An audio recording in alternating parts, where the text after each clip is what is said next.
allons revenir pour travailler sur ce formulaire. D'accord? Avec ce formulaire, maintenant, on a besoin de quoi? On a besoin de rappeler qu'on va travailler avec cette classe. D'accord? On va travailler avec la classe étudiant. Comme c'est pas bizarre. Le ID, le nom, le prénom. Vous avez un constructeur générique. Vous avez les properties. D'accord? Pour l'instant, si on va remarquer qu'on a besoin d'une méthode ou quelque chose comme ça, on va la créer. D'accord? Mais là, vous imaginez que vous avez, d'accord, que vous avez un formulaire. Mais je vais vous montrer des trucs au fur et à mesure, d'accord? Et donc, on va les rajouter après. Ne vous inquiétez pas, on va modifier tout ça. D'accord? Alors, regardez bien. Donc, d'abord, vous pouvez... Alors, soit nous allons...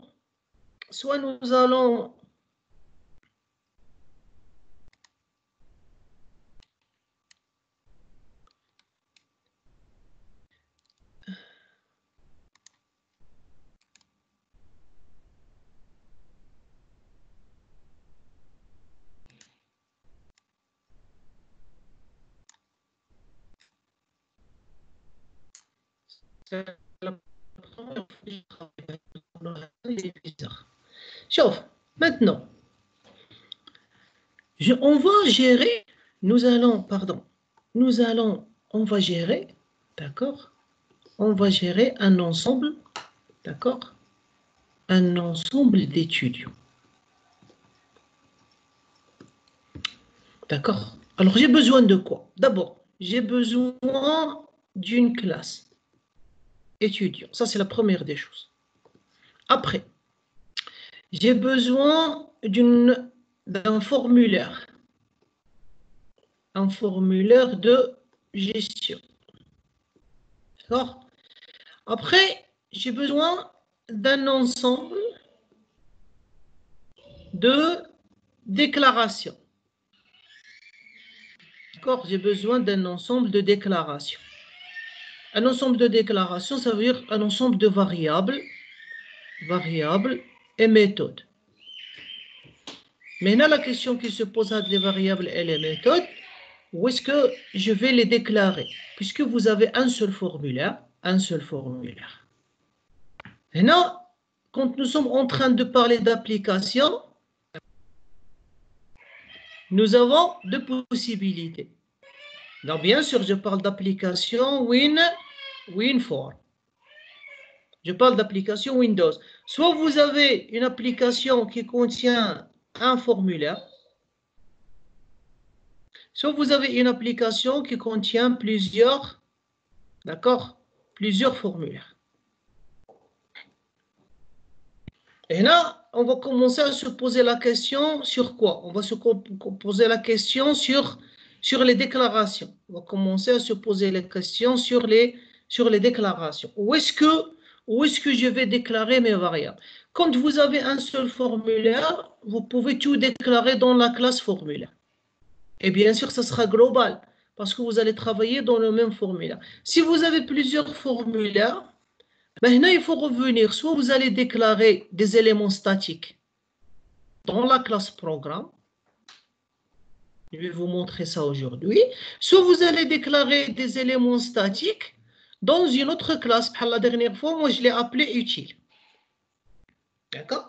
Alors, par exemple, dans notre exemple, nous avons besoin d'une collection. D'accord? J'ai besoin d'une collection. Alors, j'ai besoin d'une collection, donc je peux déclarer la collection, d'accord? Je veux revenir à la classe, c'était un exemple pour vous montrer tout ça. Donc, je peux déclarer à ce niveau-là, je peux dire, tiens, j'ai besoin d'une liste, d'accord? J'ai besoin d'une liste étudiant, d'accord? Comme je vous ai appris toujours, je vais la nommer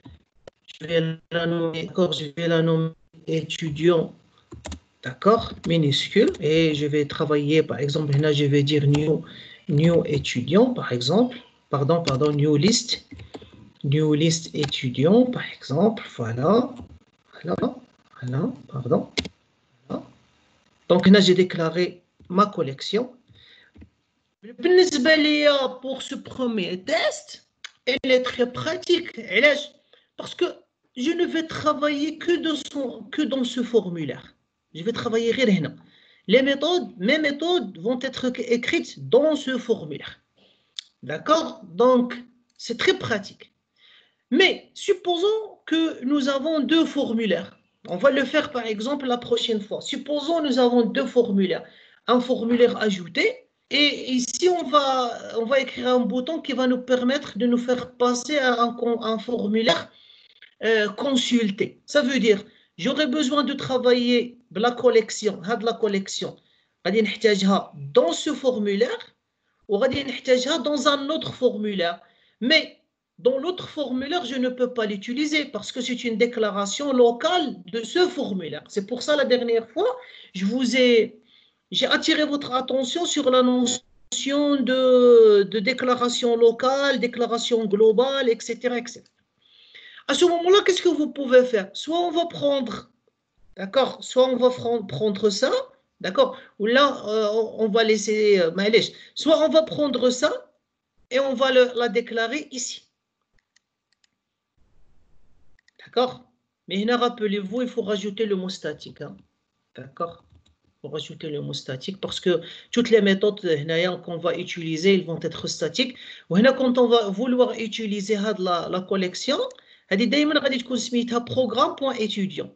Quand vous voulez accéder à cette collection, c'est programme.étudiant. Et vous pouvez accéder à cette collection toutes les classes et tous les formulaires qui existent dans votre projet. Ou bien, si vous vous rappelez la dernière fois, j'ai créé une classe qui s'appelle utile. Vous allez venir ici sur utile, d'accord, et déclarer votre collection. Et elle doit être aussi statique pour pouvoir la manipuler. D'accord? C'est bon? Donc, là, vous allez faire la différence. Mais, pour l'instant, on va rester fine. On va rester ici. D'accord? Alors, sur le bouton, d'accord, sur le bouton, bon, on a dit, on n'a pas besoin maintenant, ça, je vous ai fait ça la dernière fois pour travailler avec ça. Alors, sur le bouton valider, valider. Après, on a dit, on va le changer, on va ajouter. Alors, quand je clique sur valider, qu'est-ce que je veux? D'accord, normalement, on va en mode exécution, et normalement, on va des écritures. Un numéro, un nom, un prénom. Et quand je vais cliquer sur valider, d'accord, qu'est-ce qui va se passer? Les informations, ils doivent être passées à un objet étudiant, d'accord? Donc, on va utiliser le constructeur et ajouter tout ça dans la collection et ajouter tout ça dans cette collection. Ça veut dire l'écriture, elle sera très, très, très simple. Alors, vous allez instancier un objet étudiant que vous allez nommer E, d'accord, est égal à new, par exemple, étudiant. Et voilà, moi, je vais utiliser, d'accord, je vais utiliser le constructeur. D'accord, je vais utiliser ce constructeur. Qu'est-ce qu'il veut au début? Il veut, le début. D'abord, il veut un nom. Donc, le nom, il se trouve dans txt nom. Voilà, regardez l'avantage de txt. Txt nom, point texte. Voilà, j'ai récupéré le nom. Après, virgule. D'accord? C'est txt, d'accord? Prénom, point texte. D'accord? Le problème maintenant, c'est que si vous faites txt num, point texte, il ne va pas l'accepter. Parce que txt num.texte, c'est du texte. Et vous devez lui affecter un entier. Hein. La première valeur, c'est un entier. D'accord? Alors, conversion impossible de string en int. Vous voyez, vous avez beaucoup d'éléments avant d'exécuter. Ça veut dire soit vous utilisez le parse ou là vous utilisez convert, d'accord, pour convertir, d'accord, tout ça en voilà. Tout ça, vous allez le convertir en numérique et vous avez ici un point virgule. Qu'est-ce qu'on a fait là? D'accord? Alors, nous avons instancié, on va l'appeler OE. Regardez pourquoi c'est erreur. Parce qu'il y a un paramètre qui s'appelle E, après on va travailler avec. Donc, si vous ramenez votre souris, il est impossible de déclarer une variable locale ou un paramètre nommé O dans cette portée, car ce nom est utilisé dans une portée locale englobante pour définir une variable locale ou un paramètre. Ça veut dire qu'il y a le conflit ma bin hada et hada. D'accord, donc hada, on va l'appeler O. Ok, voilà, l'erreur est partie. Après, qu'est-ce qu'on a? Alors, on a instancié l'objet. Maintenant, c'est trop simple. C'est étudiant. D'accord, c'est étudiant avec S. Point quoi? Point add. D'accord, entre parenthèses, vous allez rajouter votre O. Voilà. Donc, ça, c'est un travail basique. D'accord, c'est un travail basique. C'est très simple. Après, je vais vous montrer comment on va faire pour être sûr que vraiment ça marche. Par exemple, en revenant à d'accord, je vais d'abord sauvegarder tout mon travail. Maintenant, ça, j'en ai pas besoin. Maintenant, ça, j'en ai pas besoin. Si j'en ai besoin. Et maintenant, ça, j'en ai pas besoin. Alors, je vais prendre Hada, je vais faire copie. Et il ne faut pas oublier, il faut revenir sur programme. Et modifier le formulaire de démarrage. Voilà, très bien. Maintenant, regardez ce qui va se passer. Alors, on va exécuter rapidement. Ok, bon, rappelez-moi, je vais supprimer le message, le form load, c'est pas grave. Et je vais écrire par exemple 10 ici. Ou là, je vais écrire Gileli par exemple. Ou là, je vais écrire Ali par exemple.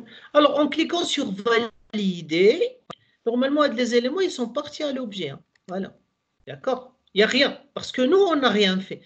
D'accord? Nous, on n'a fait ni message de confirmation, on n'a fait ni message pour dire à l'utilisateur que, OK, ça y est, les éléments sont enregistrés. Mais puisqu'il n'y a pas d'erreur, puisqu'il n'y a pas d'exception, en principe, un premier objet a été ajouté dans notre collection. D'accord? Un premier objet, il a été ajouté dans notre collection. D'accord? Alors, comment on va faire pour se rassurer que c'est bon, hein? D'accord? Je vais vous montrer, d'accord? Bon, dans un premier temps, pour se rassurer que c'est bon, nous allons ajouter dans le code HADA, d'accord? Un petit message, sauf à chaque fois on va faire, d'accord? On va faire un message box, et pour être sûr, dire, par exemple, vous avez, d'accord, d'accord, on va faire comme ça, par exemple, plus, le nombre, vous avez, on va faire le nombre de vos objets, d'accord, et voilà, 2 points, et on va faire à côté quoi? On va faire à côté étudiant avec S, point count. Ça y est? Très simple. Maintenant, regardez ce qui va se passer. Bah, messagebox.show. Voilà. Et regardez maintenant ce qui va se passer. Je vais exécuter. Bon, je vais écrire du n'importe quoi. J'ai oublié de supprimer avec le message. 1, par exemple, monsieur AAA. Son prénom c'est AAA, validé. Alors, le nombre de vos objets est 1. Très bien. Alors, 2, par exemple. Bon, je vais laisser, je ne sais pas, ça ne change rien. Valider, le nombre de vos objets est 2. D'accord? Et ainsi de suite. À chaque fois que vous cliquez, il y a un qui se rajoute. Ben là, il n'y a pas de contrôle de saisie parce que les objets ils vont avoir le même numéro. Hein. Voilà. Après, on va faire Après, on va faire... Regardez, vous remarquez que le nombre de mes objets, il augmente. Ça veut dire dans ma collection, les éléments, d'accord, ils se rajoutent petit à petit. D'accord? Alors, maintenant, qu'est-ce qu'on va faire? Nous allons ajouter, d'accord? Nous allons ajouter dans notre formulaire, nous allons ajouter un autre bouton. Là, on va ajouter un autre bouton. Là. Mais avant de travailler sur ce bouton, vous avez remarqué que quand je clique sur démarrer, quand je saisis, voilà, quand je saisis, par exemple, si je fais 1, et je fais A, regardez, quand je fais valider, d'accord, il y a le message, mais regardez, les éléments restent comme ça. Oui? Les éléments, ils restent comme ça. Je voudrais bien qu'une fois que je clique sur valider, les éléments de mes textbox, ils doivent être vidés. Je vais ajouter l'objet et après je vais vider. Alors on va apprendre ça tout de suite. Alors, sur valider, une fois que vous avez instancié l'objet, une fois que vous avez ajouté l'objet dans votre collection, par exemple, ce message, on n'en a plus besoin. D'accord? Ce message, je ne sais pas si vous voulez, on le garde ou on va le changer, par exemple.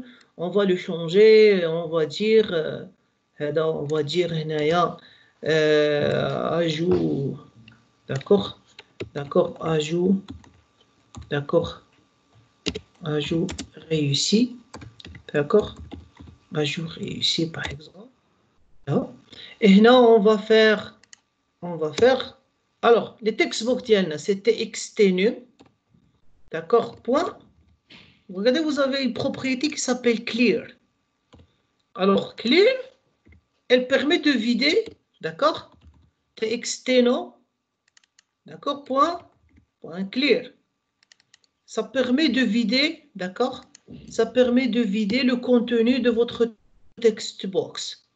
Prénom, point clear. Si vous en avez beaucoup, moi, je vous montrerai après une méthode avec Forex pour automatiser et vider tous les textes si vous en avez beaucoup. Mais si vous en avez peu, vous pouvez faire ça. Maintenant, regardez comment l'exécution va devenir. D'accord? Alors, si j'écris un, d'accord, je vais écrire A, je vais écrire A. Quand je vais faire les ajout réussi, d'accord, et je fais OK, regardez, ils ont disparu. Okay, ça ne veut pas dire que l'objet, il n'a pas été ajouté. Hein. L'objet, il a bien été ajouté. Regardez, étudiant.add, après j'ai le message. Après, nous avons vidé ça pour nous aider à ressaisir. Ça, ça rentre dans les bonnes pratiques. Maintenant, qu'est-ce qu'on va faire? On va travailler sur le bouton. Maintenant, on va lui changer de propriété. Regardez, on va lui changer de propriété. Oui.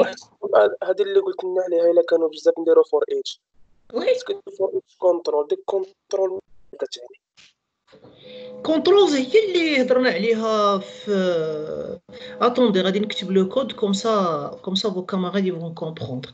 شوف vous avez BT. Alors هنا on va نكمل على هذا le bouton rechercher et on va parler على هذاك l'autre point. Alors هنا on va l'appeler BT rechercher. D'accord? Il s'appelle BT recherché. Maintenant, on va dire le texte. Le texte, c'est recherché. D'accord? C'est recherché. Voilà.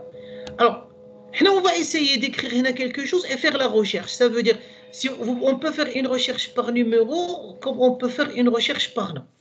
Alors, par exemple, ici, dans rechercher, normalement, qu'est-ce que je dois faire? Je dois trouver un élément. Je dois trouver un élément où ça?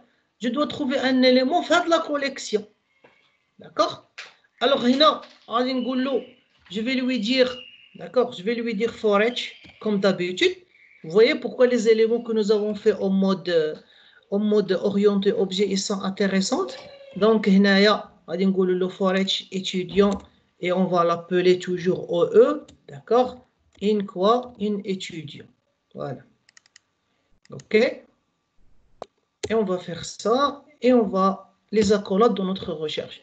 Alors, qu'est-ce qu'on va faire? Quand on dit le if, d'accord, quoi? If txt, par exemple, supposons je vais faire une recherche par numéro, d'accord? Alors, on dit le if txt num, mais faites très attention. Alors, la valeur qui sera écrite là, et c'est du texte. Moi, je voudrais qu'elle soit en numérique. Donc, j'ai ça, d'accord? If int.parse de tout ça, quoi? Égal, d'accord? OE, property, OE.id. Alors, si c'est OK, ça veut dire nous avons trouvé, c'est l'objet que nous étions en train de trouver, de chercher. Alors maintenant, on va faire OE, d'accord? On va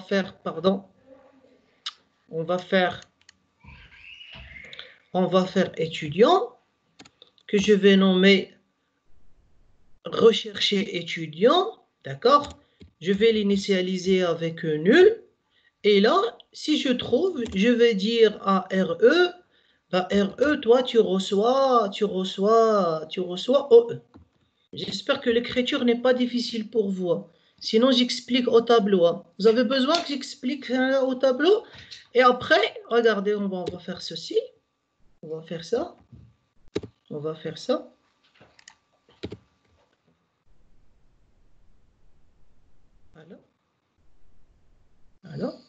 Alors, on va faire un break.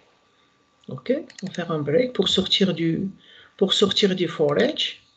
Et là, je vais dire if, d'accord, if RE égale à nul, d'accord, si RE égale à nul, ça veut dire que je n'ai pas trouvé. Alors, je vais lui dire message box point show. Et là, je vais lui dire quoi? Je vais lui dire cet étudiant n'existe pas. Et quelques points d'exclamation. Voilà. Sinon, ça sera else. D'accord? Et dans mon else, ça sera comme ça. Dans mon else, ça sera comme ça. Et ça sera txt. Et ça sera txt. Non. D'accord? Point texte. C'est elle qui reçoit quoi? Quel qui reçoit RE, c'est ça? RE non. D'accord? Et txt prénom, point texte, d'accord, reçoit RE, point près. Alors, qu'est-ce que j'ai fait, non? Donc, là, j'ai essayé de faire le for each sur la collection. Et puisque le OE il est déclaré à l'intérieur, je ne peux pas le récupérer. Alors, si je trouve l'élément, j'ai créé un autre nom d'objet qui va faire référence à le premier. Et comme ça, après, je vais faire la référence et je vais faire un break. Si RE il est toujours nul, ça veut dire qu'on n'a pas trouvé, il n'y a pas eu d'affectation. Donc, l'étudiant n'existe pas. Sinon, donc je vais affecter. Je vais voir si vous n'avez pas de questions. Parce que c'est bon, ça veut dire ça. Pour le code que j'ai écrit, normalement pour vous, on a fait beaucoup d'exemples comme ça. Alors maintenant, on va exécuter. On va voir ce qui va se passer. On va exécuter. Alors, rappelez-vous avec moi. Alors, monsieur 1 s'appelle AAA. Son prénom, c'est AAA. Ben, on va valider. Voilà, c'est bon. Après, j'ai monsieur 2 qui s'appelle BBB. Voilà. Après, j'ai monsieur 3 qui s'appelle CCCC. Voilà, très bien. Après, ça y est, c'est le dernier. J'ai monsieur 4 qui s'appelle, je vais changer, GGGG, validé, ok. Bon, on va commencer maintenant pour tester le bouton rouge. On va prendre 6. D'accord, cet étudiant n'existe pas. Très bien, merci. On va prendre maintenant quelqu'un au milieu. Monsieur 3, rechercher, bah, il est là. D'accord. Prenons maintenant monsieur 1. Voilà, on va chercher. Ça. Il est là. Oui, monsieur. كان بزاف الديكالاج واش راكو تشوفوا درك؟ السي في لا سيزي؟ لا ديك فاش كنت اجوتيت بيرسون تالت. D'accord. Maintenant, je ne Donc, je suis en train de faire la recherche.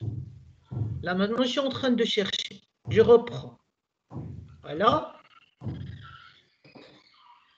Ça y est, maintenant, comme la recherche, il y a le monsieur 6. Oui.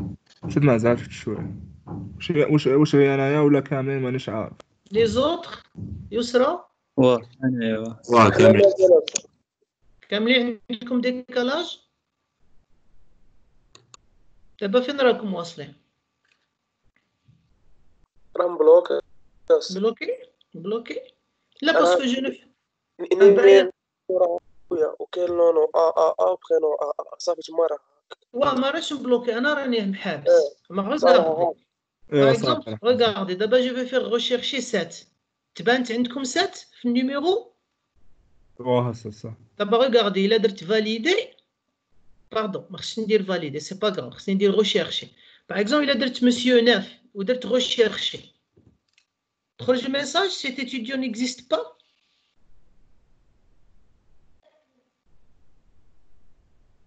Non. D'accord. Donc, je fais OK. D'abord, si je vais rechercher monsieur 4. Ça va, si je fais rechercher, regardez, j'ai trouvé. Hein. D'accord. Donc, alors, voilà, maintenant, j'ai trouvé monsieur 4. Donc, qu'est-ce qu'on a fait? Nous avons fait une petite recherche. D'accord? Maintenant, regardez ce que je vais faire. Bon, je vais arrêter à ce niveau-là et je vais voir après si vous avez des questions. Et je n'ai pas oublié la question de Yassine. Je n'ai pas oublié la question de Yassine.